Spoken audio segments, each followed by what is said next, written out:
1984 by George Orwell. Part 1. Chapter 2. As he put his hand to the doorknob, Winston saw that he had left the diary open on the table.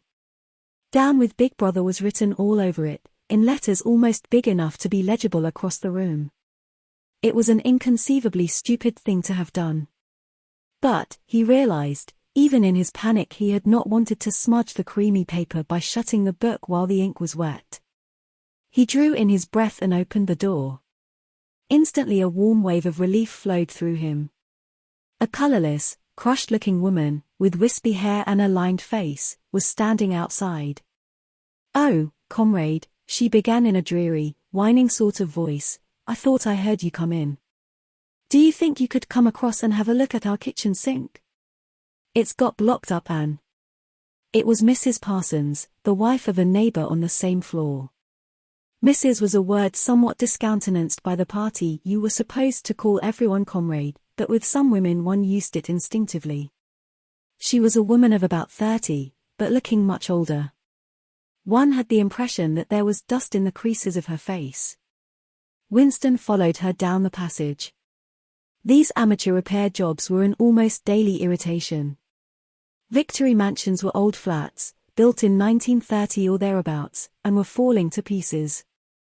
The plaster flaked constantly from ceilings and walls, the pipes burst in every hard frost, the roof leaked whenever there was snow, the heating system was usually running at half steam when it was not closed down altogether from motives of economy. Repairs, except what you could do for yourself, had to be sanctioned by remote committees which were liable to hold up even the mending of a window pane for 2 years. "Of course it's only because Tom isn't home," said Mrs. Parsons vaguely. The Parsons flat was bigger than Winston's, and dingy in a different way. Everything had a battered, trampled-on look, as though the place had just been visited by some large violent animal. Games impedimenta, hockey sticks, boxing gloves, a burst football, a pair of sweaty shorts turned inside out lay all over the floor, and on the table there was a litter of dirty dishes and dog-eared exercise books. On the walls were scarlet banners of the Youth League and the Spies, and a full-sized poster of Big Brother. There was the usual boiled cabbage smell, common to the whole building, but it was shot through by a sharper reek of sweat, which, one knew this at the first sniff, though it was hard to say how, was the sweat of some person not present at the moment. In another room someone with a comb and a piece of toilet paper was trying to keep tune with the military music which was still issuing from the telescreen. "It's the children," said Mrs. Parsons, casting a half-apprehensive glance at the door. "They haven't been out today. And of course." She had a habit of breaking off her sentences in the middle. The kitchen sink was full nearly to the brim with filthy greenish water which smelt worse than ever of cabbage. Winston knelt down and examined the angle joint of the pipe. He hated using his hands, and he hated bending down, which was always liable to start him coughing. Mrs. Parsons looked on helplessly. "Of course if Tom was home he'd put it right in a moment," she said. "He loves anything like that. He's ever so good with his hands, Tom is." Parsons was Winston's fellow employee at the Ministry of Truth. He was a fattish but active man of paralyzing stupidity, a mass of imbecile enthusiasms, one of those completely unquestioning, devoted drudges on whom, more even than on the thought police, the stability of the party depended. At 35 he had just been unwillingly evicted from the Youth League, and before graduating into the Youth League he had managed to stay on in the Spies for a year beyond the statutory age. At the ministry he was employed in some subordinate post for which intelligence was not required, but on the other hand he was a leading figure on the sports committee and all the other committees engaged in organizing community hikes, spontaneous demonstrations, savings campaigns, and voluntary activities generally. He would inform you with quiet pride, between whiffs of his pipe, that he had put in an appearance at the community center every evening for the past 4 years. An overpowering smell of sweat, a sort of unconscious testimony to the strenuousness of his life, followed him about wherever he went, and even remained behind him after he had gone.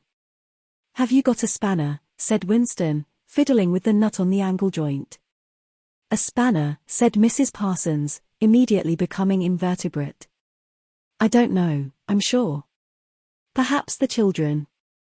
There was a trampling of boots and another blast on the comb as the children charged into the living room. Mrs. Parsons brought the spanner. Winston let out the water and disgustedly removed the clot of human hair that had blocked up the pipe. He cleaned his fingers as best he could in the cold water from the tap and went back into the other room. "Up with your hands," yelled a savage voice. A handsome, tough-looking boy of 9 had popped up from behind the table and was menacing him with a toy automatic pistol, while his small sister, about 2 years younger, made the same gesture with a fragment of wood. Both of them were dressed in the blue shorts, grey shirts, and red neckerchiefs which were the uniform of the spies. Winston raised his hands above his head, but with an uneasy feeling, so vicious was the boy's demeanor, that it was not altogether a game. "You're a traitor," yelled the boy. "You're a thought criminal. You're a Eurasian spy. I'll shoot you, I'll vaporize you, I'll send you to the salt mines." Suddenly they were both leaping round him, shouting traitor, and thought criminal, the little girl imitating her brother in every movement. It was somehow slightly frightening, like the gambolling of tiger cubs which will soon grow up into man-eaters. There was a sort of calculating ferocity in the boy's eye, a quite evident desire to hit or kick Winston and a consciousness of being very nearly big enough to do so. It was a good job it was not a real pistol he was holding, Winston thought. Mrs. Parsons' eyes flitted nervously from Winston to the children, and back again. In the better light of the living room he noticed with interest that there actually was dust in the creases of her face. "They do get so noisy," she said. "They're disappointed because they couldn't go to see the hanging, that's what it is. I'm too busy to take them. And Tom won't be back from work in time." "Why can't we go and see the hanging?" roared the boy in his huge voice. "Want to see the hanging? Want to see the hanging," chanted the little girl, still capering round. Some Eurasian prisoners, guilty of war crimes, were to be hanged in the park that evening, Winston remembered. This happened about once a month, and was a popular spectacle. Children always clamored to be taken to see it. He took his leave of Mrs. Parsons and made for the door. But he had not gone 6 steps down the passage when something hit the back of his neck, an agonizingly painful blow. It was as though a red-hot wire had been jabbed into him. He spun round just in time to see Mrs. Parsons dragging her son back into the doorway while the boy pocketed a catapult. "Goldstein!" bellowed the boy as the door closed on him. But what most struck Winston was the look of helpless fright on the woman's greyish face. Back in the flat he stepped quickly past the telescreen and sat down at the table again, still rubbing his neck. The music from the telescreen had stopped. Instead, a clipped military voice was reading out, with a sort of brutal relish, a description of the armaments of the new floating fortress which had just been anchored between Iceland and the Faroe Islands. With those children, he thought, that wretched woman must lead a life of terror. Another year, 2 years, and they would be watching her night and day for symptoms of unorthodoxy. Nearly all children nowadays were horrible. What was worst of all was that by means of such organizations as the spies they were systematically turned into ungovernable little savages, and yet this produced in them no tendency whatever to rebel against the discipline of the party. On the contrary, they adored the party and everything connected with it. The songs, the processions, the banners, the hiking, the drilling with dummy rifles, the yelling of slogans, the worship of Big Brother, it was all a sort of glorious game to them. All their ferocity was turned outwards, against the enemies of the state, against foreigners, traitors, saboteurs, thought criminals. It was almost normal for people over 30 to be frightened of their own children. And with good reason, for hardly a week passed in which the Times did not carry a paragraph describing how some eavesdropping little sneak, child hero was the phrase generally used, had overheard some compromising remark and denounced its parents to the thought police. The sting of the catapult bullet had worn off. He picked up his pen half-heartedly, wondering whether he could find something more to write in the diary. Suddenly he began thinking of O'Brien again. Years ago, how long was it? 7 years it must be. He had dreamed that he was walking through a pitch-dark room. And someone sitting to one side of him had said as he passed, "We shall meet in the place where there is no darkness." It was said very quietly, almost casually, a statement, not a command. He had walked on without pausing. What was curious was that at the time, in the dream, the words had not made much impression on him. It was only later and by degrees that they had seemed to take on significance. He could not now remember whether it was before or after having the dream that he had seen O'Brien for the first time, nor could he remember when he had first identified the voice as O'Brien's. But at any rate the identification existed. It was O'Brien who had spoken to him out of the dark. Winston had never been able to feel sure even after this morning's flash of the eyes. It was still impossible to be sure whether O'Brien was a friend or an enemy. Nor did it even seem to matter greatly. There was a link of understanding between them, more important than affection or partisanship. "We shall meet in the place where there is no darkness," he had said. Winston did not know what it meant, only that in some way or another it would come true. The voice from the telescreen paused. A trumpet call, clear and beautiful, floated into the stagnant air. The voice continued raspingly. "Attention! Your attention, please. A news flash has this moment arrived from the Malabar front. Our forces in South India have won a glorious victory. I am authorized to say that the action we are now reporting may well bring the war within measurable distance of its end. Here is the news flash." Bad news coming, thought Winston. And sure enough, following on a gory description of the annihilation of a Eurasian army, with stupendous figures of killed and prisoners, came the announcement that, as from next week, the chocolate ration would be reduced from 30 grams to 20. Winston belched again. The gin was wearing off, leaving a deflated feeling. The telescreen, perhaps to celebrate the victory, perhaps to drown the memory of the lost chocolate, crashed into Oceania, "Teas for thee. You were supposed to stand to attention." However, in his present position he was invisible. Oceania, "Teas for thee" gave way to lighter music. Winston walked over to the window, keeping his back to the telescreen. The day was still cold and clear. Somewhere far away a rocket bomb exploded with a dull, reverberating roar. About 20 or 30 of them a week were falling on London at present.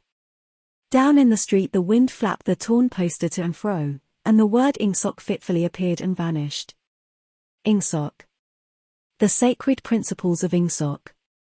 Newspeak, doublethink, the mutability of the past. He felt as though he were wandering in the forests of the sea bottom, lost in a monstrous world where he himself was the monster. He was alone. The past was dead, the future was unimaginable. What certainty had he that a single human creature now living was on his side? And what way of knowing that the dominion of the party would not endure forever? Like an answer, the three slogans on the white face of the Ministry of Truth came back to him. War is peace. Freedom is slavery. Ignorance is strength. He took a 25-cent piece out of his pocket. There, too, in tiny clear lettering, the same slogans were inscribed, and on the other face of the coin the head of Big Brother. Even from the coin the eyes pursued you. On coins, on stamps, on the covers of books, on banners, on posters, and on the wrappings of a cigarette packet, everywhere. Always the eyes watching you and the voice enveloping you. Asleep or awake, working or eating, indoors or out of doors, in the bath or in bed, no escape. Nothing was your own except the few cubic centimeters inside your skull. The sun had shifted round, and the myriad windows of the Ministry of Truth, with the light no longer shining on them, looked grim as the loopholes of a fortress. His heart quailed before the enormous pyramidal shape. It was too strong, it could not be stormed. 1,000 rocket bombs would not batter it down. He wondered again for whom he was writing the diary. For the future, for the past, for an age that might be imaginary. And in front of him there lay not death but annihilation. The diary would be reduced to ashes and himself to vapor. Only the thought police would read what he had written, before they wiped it out of existence and out of memory. How could you make appeal to the future when not a trace of you, not even an anonymous word scribbled on a piece of paper, could physically survive? The telescreen struck 14. He must leave in 10 minutes. He had to be back at work by 14:30. Curiously, the chiming of the hour seemed to have put new heart into him. He was a lonely ghost uttering a truth that nobody would ever hear. But so long as he uttered it, in some obscure way the continuity was not broken. It was not by making yourself heard but by staying sane that you carried on the human heritage. He went back to the table, dipped his pen, and wrote. To the future or to the past, to a time when thought is free, when men are different from one another and do not live alone, to a time when truth exists and what is done cannot be undone. From the age of uniformity, from the age of solitude, from the age of Big Brother, from the age of doublethink, greetings. He was already dead, he reflected. It seemed to him that it was only now, when he had begun to be able to formulate his thoughts, that he had taken the decisive step. The consequences of every act are included in the act itself. He wrote. Thought crime does not entail death, thought crime is death. Now he had recognized himself as a dead man. It became important to stay alive as long as possible. 2 fingers of his right hand were ink-stained. It was exactly the kind of detail that might betray you. Some nosing zealot in the ministry, a woman, probably, someone like the little sandy-haired woman or the dark-haired girl from the fiction department, might start wondering why he had been writing during the lunch interval, why he had used an old-fashioned pen, what he had been writing, and then drop a hint in the appropriate quarter. He went to the bathroom and carefully scrubbed the ink away with the gritty dark brown soap which rasped your skin like sandpaper and was therefore well adapted for this purpose. He put the diary away in the drawer. It was quite useless to think of hiding it, but he could at least make sure whether or not its existence had been discovered. A hair laid across the page ends was too obvious. With the tip of his finger he picked up an identifiable grain of whitish dust and deposited it on the corner of the cover, where it was bound to be shaken off if the book was moved.